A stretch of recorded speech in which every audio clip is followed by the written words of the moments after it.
Hey, History Hit. It's me, the Black Death.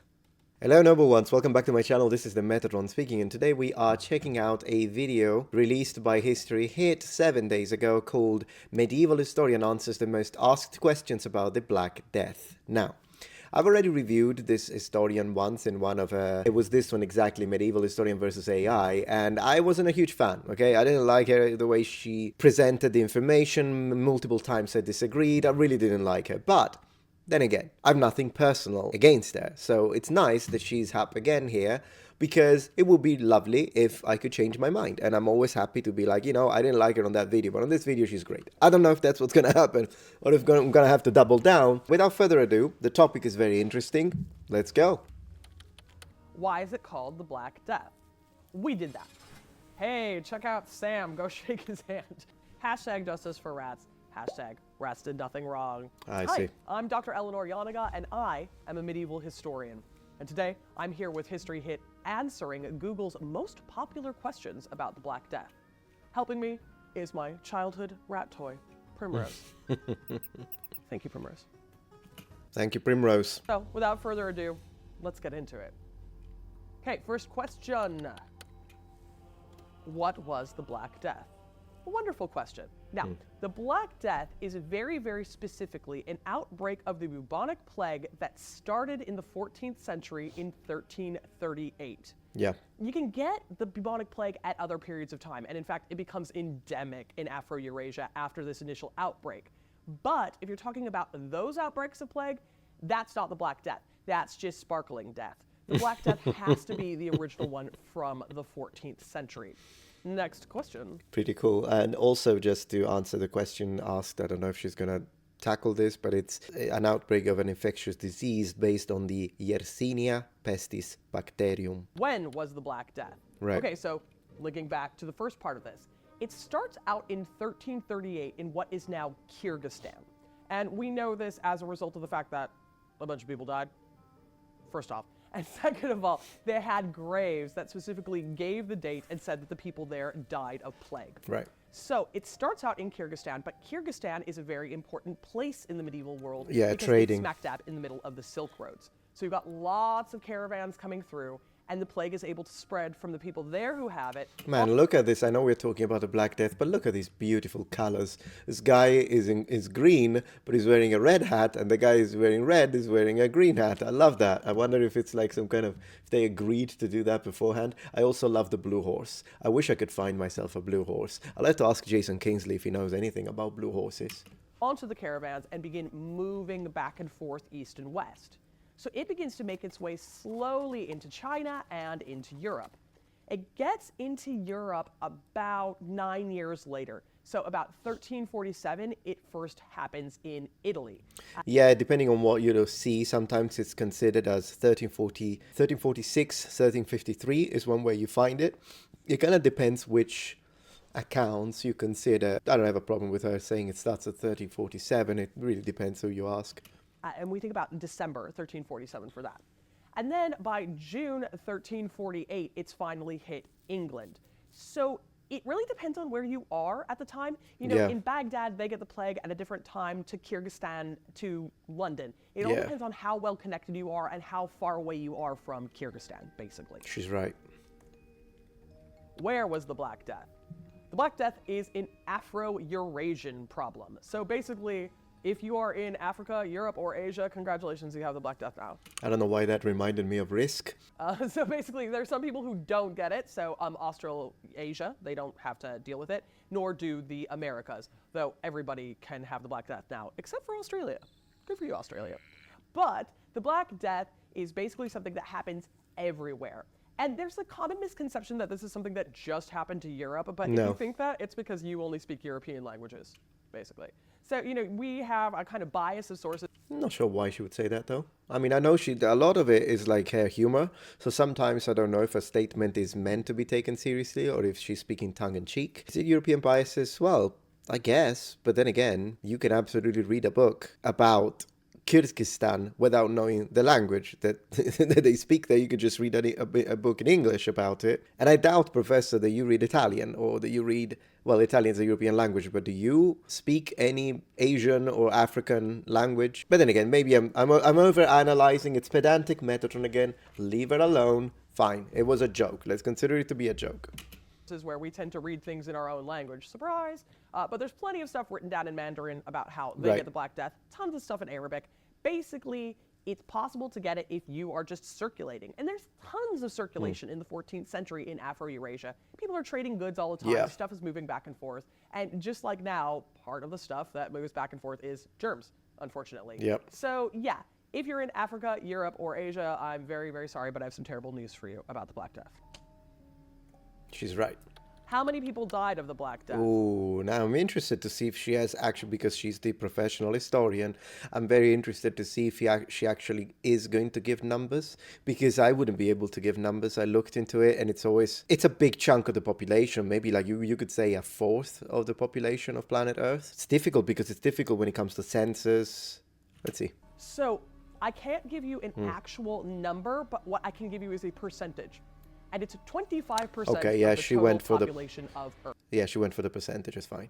That's standard. It's even more people when you consider the fact that, again, Australia and the Americas are not involved in this. So it's only 3 of the populated continents that actually get the Black Death, and 25% of people die. And now there is a kind of ebb and flow to how many people die. You have more people die in more crowded areas. So of course. In places like, for example, Florence in what is now Italy, up to maybe 60 to 70% of the population died, which is massive. It's absolutely bonkers. Similarly, places like Baghdad had really high levels of death. But then, you know, if you are in a village out in the countryside and no one makes their way through, you might get away with it. It might be a little bit less bad. And that's a very good point. I like that. I like that very much. There is a massive difference between rural context and the city context in the medieval period. And this, of course, applies to the spread of an infectious disease in this case, but it does also apply to a lot of different things. Whenever we talk about life in the medieval period, you really have to specify in a city, in a castle, or in the rural area, because things will be monumentally different. Your lifestyle difficulties and safety and lots of things will be different.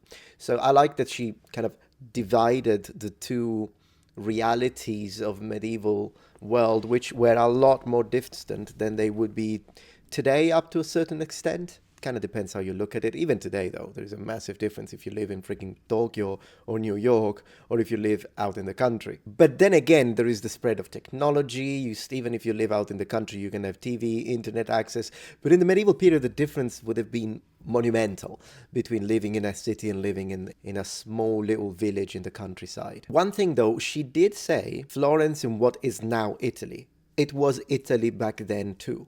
I know what you're going to do now. You're going to jump into the type. I'll do it for you. There we go. You're going to Google it and you're going to get that Italy became a sovereign state on March 17th, 1861. And so you'll say, Metatron, Italy became a sovereign state. They're going to copy paste this. They're going to put it in there, pretending that they wrote it. And they're going to say, Metatron, you don't even know? You don't even know that Italy wasn't a country? Okay.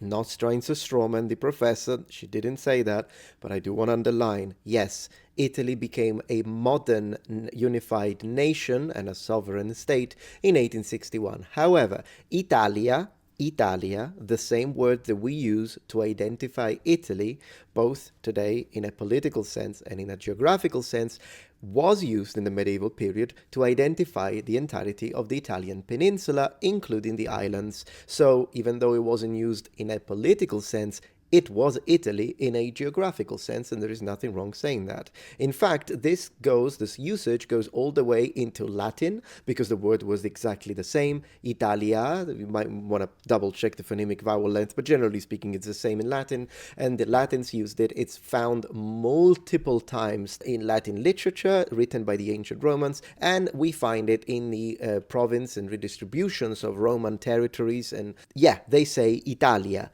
And even though at the beginning of the Republic, by Italia, they mostly just meant the center of Italy, this in late Republic is expanded to the north, to the Alps, to the south, and to the islands. So by the time of the Roman Empire, if you said Italia, you meant Sicily, you meant Italy, you meant the Alps, you meant Sardinia. It was all Italia already. Back then was Italy too, just to be a little pedantic about it. In fact, we know that there are places in Europe, for example, like the Kingdom of Bohemia, where we Yeah. think they kind of got the Black Death, but it doesn't kill anyone in anywhere near the numbers as it does in the rest of Europe. Oh, we don't know why. We have absolutely no idea. But it's a huge and brutal thing, to the point where you Yeah. have entire towns just completely collapse, Wiped where out, there are yeah. not enough people left alive to keep it running, so they just wander away. It is a really severe epidemic. And, as people who've just lived through one, think about it being, 20 times worse than that. It's pretty. I would say more than that. Maybe 100 times, maybe hundreds of times worse than in 2020 COVID. Like the difference would have been, no, it's more than 20 times. The difference would have been staggering. I do feel very much, so I'm not playing this down, I do feel very much if you have lost anyone due to the COVID-19 situation, then my heart goes to you. It's a horrible thing, and it absolutely, I'm sure it effed up your world, and I'm so sorry for that. But now I'm just contextualizing cold facts from a historical perspective. So without downplaying anything, in comparison, the pandemic we went through was a joke. In comparison to the Black Death. The Black Death would have been tremendous. Like, you would have seen people dropping dead everywhere, and the percentage of mortality, the mortality rate was, I'm sure she's going to deep dive into it, but it's insane. Where did the Black Death come from? Okay, so the Black Death is a particular bacteria that is called Yersinia pestis. Yep. I look very cool when I say that. That's the only bacteria I can tell you the name of. But it is particularly a bacteria that lives in the entrails in fleas. And so Right. we think that these fleas were living in a marmot colony in what is now Kyrgyzstan.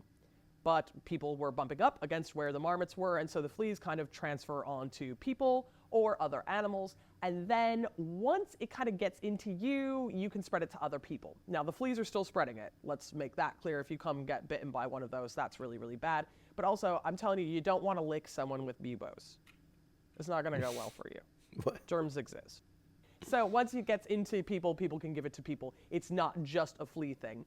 So basically, it comes from Kyrgyzstan, it comes from fleas, it comes from the fact that humans and animals live side by side then as now, and Right. that's how you get this. Right. Next. Who started the Black Death? Fleas? Yes? Next question. Maybe that question was connected to the usage of dead corpses as a early type of biological weapon. Maybe that's what they were asking there. And then the situation with the Genoese, the ship. I think that was the question. I'm not sure that she avoided it for a reason. But yeah, there we go. Who started the Black Death? Why is it called here? Let's jump into this and let's see. What are the other names for the Black Death? The plague? The Great Pestilence? That's a really popular one, the Great Pestilence. But it tends to be that when we see documents, especially from Europe at the time, they call it the pestilence. So you can definitely call it all of those things. And if you just call it bubonic plague, which is also the more technical term for it, that's absolutely fine. It's just that you would then have to say the bubonic plague that happened in the 14th century. Of course. So if you say the Black Death, it's a really useful shorthand for you so that everyone knows exactly which one you're talking about. I agree with that 100%. If you're thinking of the plague doctor guy with the little beaky bird mask, he's not Black Death. He's 17th century plague, right? So you would then have to differentiate. So this is just a little shortcut for you. So go ahead and use it. Cool. What did the Black Death look like? Great question. Now, the number one thing about the Black Death and why it's called the bubonic plague is the thing that happens to you is you get what are called buboes. Gross name. And basically what happens with buboes is that your lymph nodes swell up because they're attempting to kind of filter out all the germs, and they become incredibly huge, and you can see them under the skin. The poet Boccaccio says that they look kind of like eggs under the skin. And in particular with the Black... the I is not pronounced. No, it's fine. I'm saying it for the audience. She doesn't speak Italian. But just for the audience, if you want to know, Boccaccio. Boccaccio. So the I is not pronounced. It basically functions like the word fruit and the word friend in English. There is an I, but you don't say fruit and you don't say friend. So similarly, there is an I in Boccaccio, but we don't say Boccaccio, just like we say adagio, not adagio, Giovanni, not Giovanni. Those I in Italian Not pronounced. Death, it's not necessarily the throat. I'm just pointing to my throat because, that's what happens when you get like a sore throat. But oftentimes it's in the armpits or in the groin in particular. So you would get huge swellings there. People are often said to become quite pale and pallid when this happens to them. You generally get a fever and a lot of swelling. And this generally happens within a period of about 4 days from the time that you get it to the time that you actually expire. There are also some variants that say sometimes you would get a rash on your chest or on your face that was kind of red and livid, they often called it. But number one telltale sign that you're dealing with the Black Death is that you got big gross egg lumps in your groin or your armpits. Yeah, that's terrible. Of course, not everyone expired. Some people survived it, but the percentages were extremely low. It's not a very nice way to go. Let's just put it that way. Next question. What were the Black Death symptoms? Okay, so buboes, number one, right?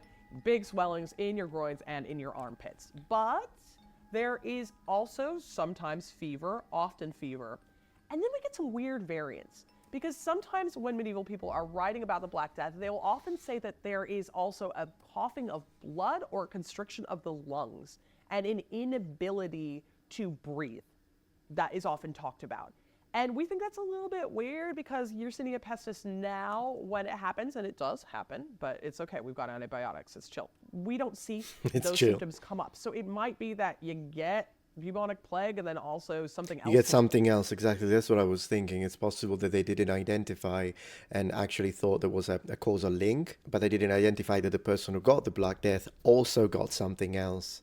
Some kind of maybe severe pneumonia, maybe worse than that. I don't know. I'm not a doctor. So maybe if you know what that could be, let us know in the comments. Come in, just sort of like now, if you get sick with one thing, it's really easy to get sick with another. Yeah. Or maybe possibly with a compromised immune system at that point.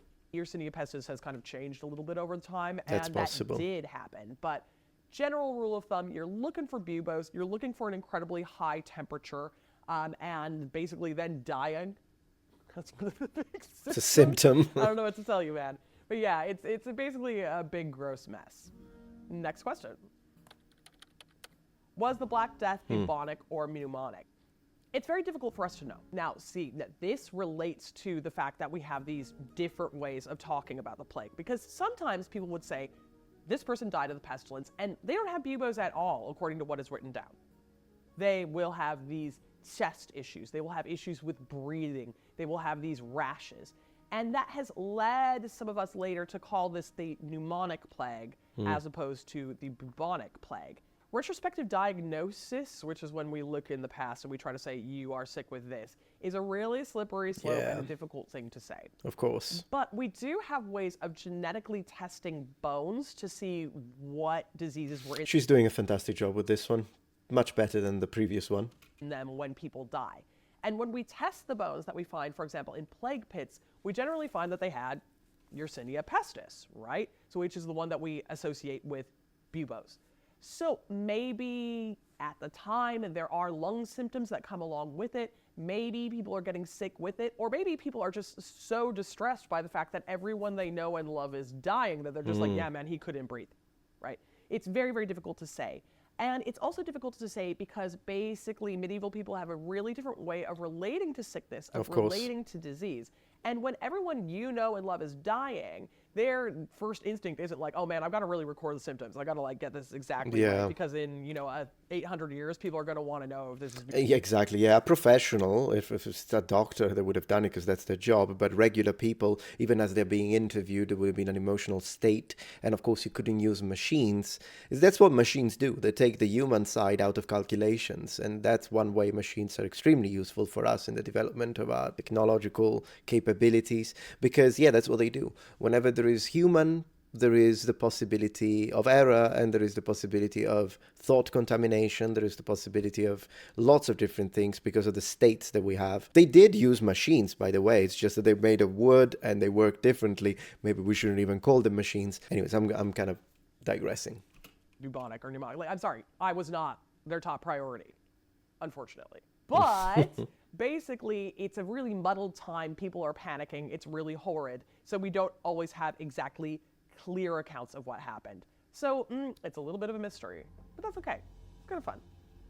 I think what I would have done is that I wouldn't, gosh, it would depend where in the social rung I would have been, social class. If I was a noble, I want to say I would have not left my castle and my room, but I still have to eat, maybe ensuring internal production within the castle so that we don't have to rely, and also trying to see if we need to buy some food or we need to get some water, find those locations that are as far away as possible from any connecting route or any section that we know is particularly cosmopolitan in the sense that that gets travelers. So if there is a market, there's like a flea market or some sort of place where people come from all over, then I would avoid that. If I was just a regular person, I would have moved to the countryside if possible, would have left the city with my family, and then even if that meant like selling my stuff and then getting a smaller place in a rural area, and then make sure that we can produce our own food, then just try to wait it out for the years that it needs to be waited out.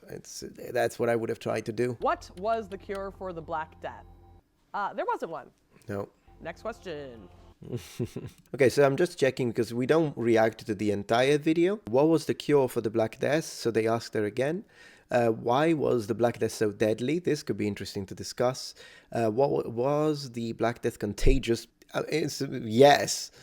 How the Black Death spread so quickly? That's a good one. By the Mongol Empire. Some people do say that.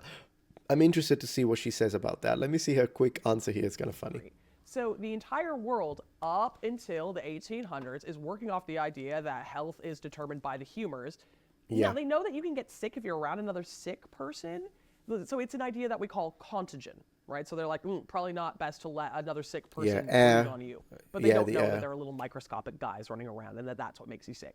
So if you don't even know that germs exist, then how can you know that there are going to be antibiotics that are going to kill the germs? I don't know if you were around during COVID, but it's really easy to get diseases sometimes.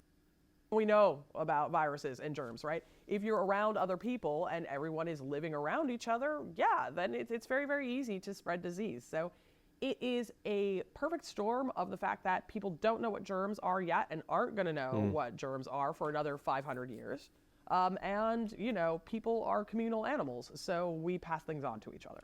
It's interesting. There is one thing. It's a passage from the ancient Romans. I know you're going to think, oh, Metatron is going to go over that crazy theory again. It's just interesting, though, because there is this passage that we have from ancient Rome where they say that it's very dangerous to build houses, homesteads near swamps because there are very small creatures that are invisible to the eye that enter your body through the nose and mouth and then make you sick. The Romans do say that. Does that mean that the Romans had access to someone? A guy actually made a debunking video saying that I was saying that the Romans had knowledge of germs and that they had the tech to do it. Obviously not.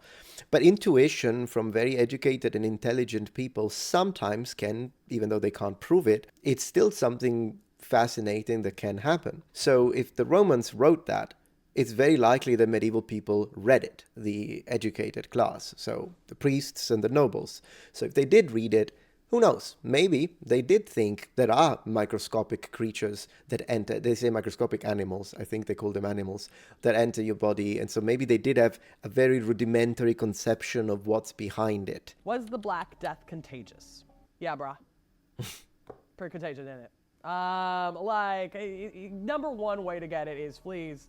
They come bite you. That's going to be bad. But you don't need the flea to bite you in order to get it. If your sister has the bubonic plague and you are sharing a bed with her, super, super common thing for children in the medieval period, odds are you're going to get it too. So, you know, it's not like if someone gets the bubonic plague now, everyone is like, hey, check out Sam, go shake his hand, right? Like we don't want it moving around that way. The number one way that you get it now is that a flea who has it comes and bites you. But fundamentally, it does kind of escape that particular way of traveling and it gets through from human to human contact. Yeah. Next question. How did the Black Death spread so quickly? Well, it kind of did and it didn't. You know, it's a 10-year period from Kyrgyzstan to London, right? So that's rather a long time. But basically what happens is that once we start paying attention on a micro level to various places, it seems like it's spreading quickly. Yeah. And it does. So, you know, it's moving around in Central Asia and China and places like that for a kind of longer period of time. What it needs to do is get into cities. And the thing about Kyrgyzstan at the time is that there are definitely trading posts and outposts along the way, but you need to go towards like Samarkand and places like that that are more in Uzbekistan in order to get to a huge population of people. These are towns, they're not cities. Yeah, and once again, the difference between population clusters I love that in different urban areas. Let me see the Mongol Empire part. Into the city and intentionally spread the Black Death. I think the chapters are named incorrectly, by the way. Kind of does and doesn't. It really all depends on how you look at it. And basically, it just spreads really quickly because it's super, super contagious. I mean, think about how quickly COVID spread. That was way faster than how the Black Death spread. So partially why we think it happens quickly is a phenomenon kind of like collapsing time, is what we sometimes call it within the history world. So looking back, we go, wow, and then within 10 years, this many people were dead. But 10 years is kind of a long time if you're actually living it. But from the perspective of history, it's not. We do that with the marching of Romans and movement of legions around, and we never really think. We always read them. The Romans march from Italy to Germany, but we never think, because we say it in 3 seconds, we never think how long that actually take. Every single day of march and every single day of resting, and then the night when you rest, but then you have to build a encampment, and then you have to take everything. Like, oh my gosh, that would have been, if you really close in and focus on it, it took a heck of a lot of time to walk from freaking, even though the Romans, it was a freaking run, they're marching, but still. But then we just say it in 3 seconds, and it feels like, oh yeah, of course, the Romans went to Carthage, and then they fought again in the Battle of Zama. So, this is something that goes on for a number of years and kind of gets worse and worse and worse and worse. It mushrooms. So, yeah, it just all depends on your perspective, really. Was the Black Death spread by the Mongol Empire? Okay, well, so calm down, homie. In the first place, what do you mean by the Mongol Empire, right? This is not my boy Temujin, aka Genghis Khan, shout out to a real one, who was doing this, right? There is this idea that part of what moves the Black Death from Central Asia over towards Europe is the Golden Horde, who are one of the Khanates. And that's probably realistic, right? Because you've got a lot of people who are moving from Central Asia over towards the Crimean Peninsula and over towards Europe. And obviously, if you've got that many people moving through with a contagious disease, they're going to take that disease with them. This is kind of referencing what is probably a legend about a guy, Yanni Beg, who was at That's what I wanted to hear. Head of the Golden Horde. And there is a legend that he was sieging a town on the Crimean Peninsula, and what he did was he took bodies and catapulted them into the city and intentionally spread the Black Death. This is probably not true. We have absolutely no evidence, except for a bunch of people who really don't like the Mongols who say this happened. And it would just be a bit weird. In the first place, it's like them using catapults is a bit strange. Like, this is not their modus operandi, usually. And it's a really cool black legend to tell about somebody that you don't really like. So, they get over to the Crimean Peninsula, and we know that people then on the Crimean Peninsula get the Black Death, and then they move from the Crimean Peninsula down into Constantinople and then over into Italy, and we do know that it spreads like that. We cannot say that it was intentionally spread by the Mongols, and it's kind of just like intentional bad PR, right? Maybe. Because they did have a lot to gain from their enemy getting a disease that you have among your camp. I don't rule it out. Also because the accounts do exist. Now, of course, yes, they could be propaganda. They could be true. Anyways, really cool. I liked this video. I'm going to leave these sections so that you guys can go and watch the original. Give them a like because I liked this. As I say, history hit is either a hit or a miss. This was a hit. I liked it. So thank you so much, Professor, for the presentation. I enjoyed it. And thank you guys, number ones, for watching. I'll see you tomorrow for my next daily upload. And remember, the Metatron has spread his wings. Goodbye.